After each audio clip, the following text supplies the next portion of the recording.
Bunga melati harum mewangi bercampur aroma bunga selasi. Kakak adik yang suka berkelahi, hati-hati janganlah rusak tali kasih. Mengapa ada sibling rivalry dan bagaimana menyikapinya? Kita akan membahasnya di sini dalam program Kapas. Keluarga Allah pasti akan ke surga.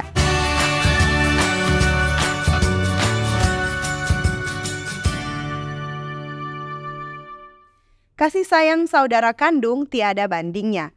Ungkapan ini ada benarnya sebab tidak hanya datang dari orang tua yang sama, tetapi pada umumnya mereka juga tumbuh bersama. Hal inilah yang menciptakan salah satu hubungan terkuat dalam kehidupan manusia, di mana ada ikatan emosional yang erat yang selalu menghubungkan mereka. Namun demikian, kehidupan kakak beradik juga seperti roller coaster. Kadang ada kasih sayang dan kepedulian, kadang muncul persaingan dan pertengkaran. Itulah sebabnya ada istilah sibling rivalry dalam bahasa Inggris. Apa sebenarnya yang dimaksud dengan sibling rivalry? Secara formal, menurut Merriam-Webster Dictionary, sibling rivalry adalah competition between brothers and sisters. Secara sederhana, sibling rivalry adalah persaingan, kecemburuan, dan pertengkaran antara kakak beradik yang sebenarnya telah lama menjadi perhatian para orang tua yang memiliki anak lebih dari satu. Berikut adalah beberapa contoh bentuk sibling rivalry yang sering terjadi. Yang pertama, pertengkaran verbal dan non-verbal. Yang kedua, kecemburuan.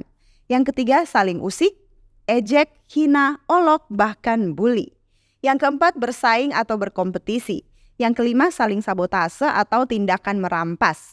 Yang keenam, suka membanding-bandingkan. Yang ketujuh, dan lain sebagainya yang mungkin bisa ditanyakan kepada mereka yang memiliki adik atau kakak. Nah, pertanyaannya sekarang adalah mengapa ada sibling rivalry? Menurut alodokter.com, pada dasarnya penyebab utama terjadinya sibling rivalry adalah rasa cemburu yang muncul akibat melihat orang tuanya membagi rasa kasih sayang kepada adik atau kakaknya. Sebagai catatan, anak yang berusia kurang dari 2 tahun kemudian memiliki adik juga bisa menimbulkan persaingan. Alasannya saat usia tersebut anak belum mengerti makna dari memiliki saudara kandung bila tidak dikenali sejak awal tentang konsep kakak beradik dan tidak memperoleh kasih sayang yang adil. Terlebih lagi, ia melihat orang tuanya membagi kasih sayangnya dengan anak lain yang akan membuatnya merasa tersaingi dan terabaikan. Selain itu, menyaksikan atau mendengar pertengkaran antara kedua orang tua juga bisa membuat anak stres dan frustrasi, sehingga cenderung melampiaskan rasa kesalnya kepada orang terdekat seperti adik atau kakak.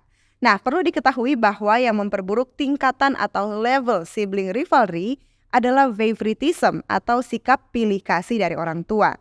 Bila ada sikap pilih kasih yang ditujukan oleh salah satu atau kedua orang tua, maka sibling rivalry ini akan semakin buruk. Apakah sibling rivalry ini berbahaya? Sibling rivalry adalah fenomena yang sangat umum terjadi pada keluarga yang terdiri dari lebih dari satu anak.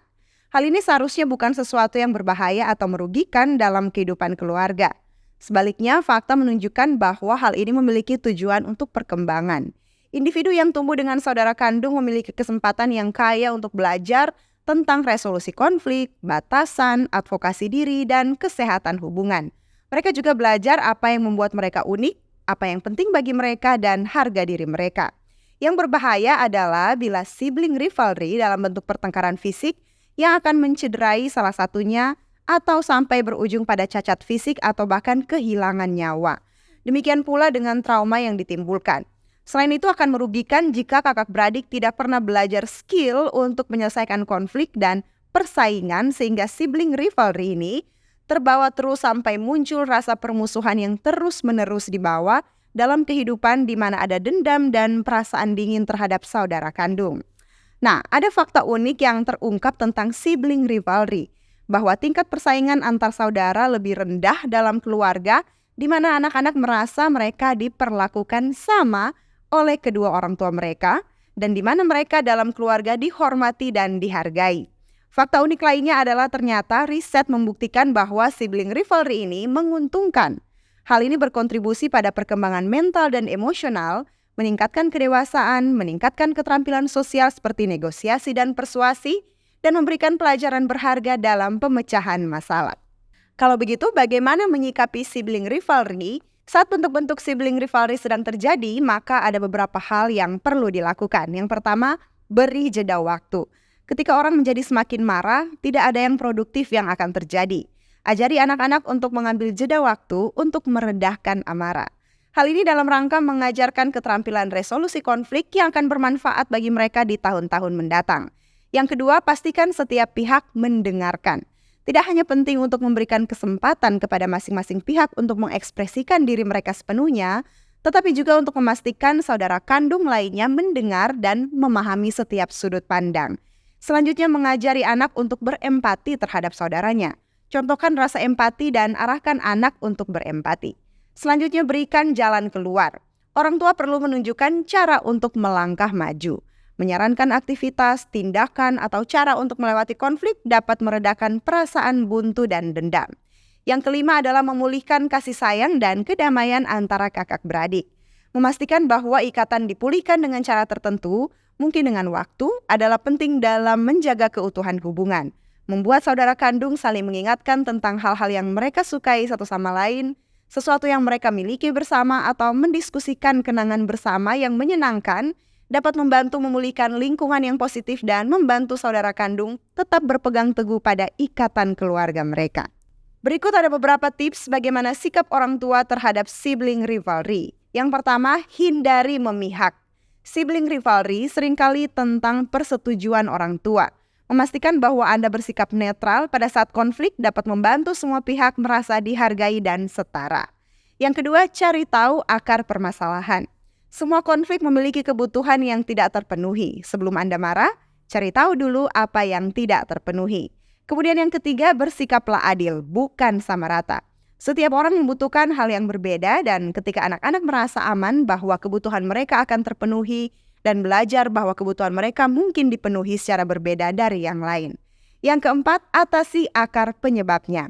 Jika Anda melihat pola dan konsistensi dalam konflik dan persaingan antara saudara kandung, mengatasi akar penyebabnya akan membantu mencegah konflik di masa depan, serta memperkuat kesehatan mental dan hubungan setiap saudara kandung. Selanjutnya, tetap memegang kendali. Selama masa konflik, saudara kandung penting untuk tetap tenang dan memegang kendali. Kakak beradik seringkali meminta bimbingan orang tua dalam situasi seperti ini, dan penting untuk mencontohkan pengaturan emosi selama masa-masa tegang. Kemudian yang keenam, bersikaplah adil dan hindari favoritism. Alkitab telah memberi contoh tentang sibling rivalry. Di dalam Kejadian pasal 4 ada peristiwa Kain membunuh Habel karena perasaan cemburu terhadap adiknya. Demikian pula dalam kisah Esau dan Yakub di mana orang tua turut andil besar munculnya sibling rivalry di antara mereka. Ribka dan Ishak menunjukkan favoritisme atau sikap pilih kasih yang pada akhirnya menciptakan permusuhan antara Esau dan Yakub yang adalah saudara kembar. Sibling rivalry bisa dikalahkan dalam kasih dan persaudaraan. Ibrani pasal 13 ayat yang pertama katakan, peliharalah kasih persaudaraan. Kolose 3 ayat 14 mengatakan, di atas semuanya itu, kenakanlah kasih sebagai pengikat yang mempersatukan dan menyempurnakan. Sebagai kesimpulan, sibling rivalry sangat mungkin terjadi dalam kehidupan keluarga yang memiliki anak lebih dari satu. Namun rumah tangga yang harmonis bukanlah lingkungan yang ideal bagi persaingan untuk tumbuh dan menguat. Keseriusan tentang peluang ikatan keluarga secara keseluruhan, serta antara pasangan saudara kandung, pasangan orang tua anak, dan kelompok kecil lainnya dalam keluarga adalah penting.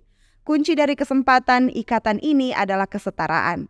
Meskipun setiap anggota keluarga tidak selalu membutuhkan jumlah atau jenis waktu ikatan yang sama, memastikan bahwa kebutuhan setiap orang akan rasa memiliki terpenuhi dan melakukan pendekatan individual yang akan memastikan bahwa setiap orang merasa menjadi anggota keluarga yang penting. Pada intinya, di mana ada kasih, maka di situ ada damai dan keterhindaran dari konflik, termasuk sibling rivalry. Kiranya Tuhan memberkati anak-anak kita dan mengikat mereka dengan tali kasih surgawi.